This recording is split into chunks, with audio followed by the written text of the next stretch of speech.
So இது பேசிக்காக ஒரு ஹேர் டை நான் எப்படிங்க நேச்சுரலாக, இது நிறைய பேர் கேட்ட கேள்வி. மேம் நேச்சுரல் ஹேர் டை நான் எப்படிங்க ப்ரிப்பேர் பண்ணி இது வந்து தலையில் அப்ளை பண்ணிக்க முடியுமா, சைட் எஃபெக்ட்ஸ் இல்லாமல் எனக்கு ஒரு வழி சொல்லுங்கள் அப்படின்னு கேட்டிங்கன்னா நிச்சயமாக முடியும். ஸோ இதுக்கு வந்து ஹேர் ஃபாலிகல்ஸில் இருக்கக்கூடிய விஷயங்களை நம்ம வந்து ஸ்ட்ரென்தன் பண்ணும்போது தலைமுடி நல்லாவே நமக்கு ஒரு ஸ்ட்ராங்காக நமக்கு வளர ஆரம்பிக்குது. சரி, இதை பொறுத்து வந்து பார்த்தோம்னா இந்த ஹேர் டை அப்படின்னு சொல்லக்கூடிய இந்த விஷயம் ரொம்ப சிம்பிளாக சில மூலிகைகளை வச்சு நம்ம வந்து ரெடி பண்ணிக்கலாம். இதற்கு நம்ம அவுரி பொடி நமக்கு தேவைப்படுது.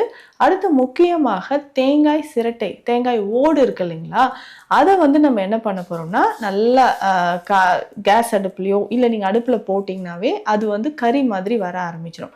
ஸோ அந்த பவுடர் பண்ணி நம்ம எடுத்து வச்சுக்கணும். ஸோ தேங்காய் சிரட்டை கறியை வந்து நம்ம எடுத்து வச்சுக்கணும்.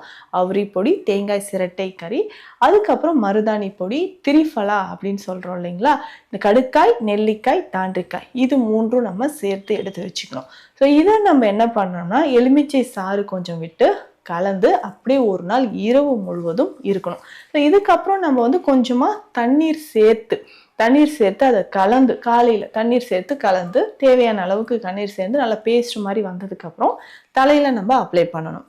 ஸோ இது தலையில் அப்ளை பண்ணிவிட்டு ஒரு 2-3 மணி நேரம் அப்படியே நம்ம விட்டுட்டு தலையை அலசணும்.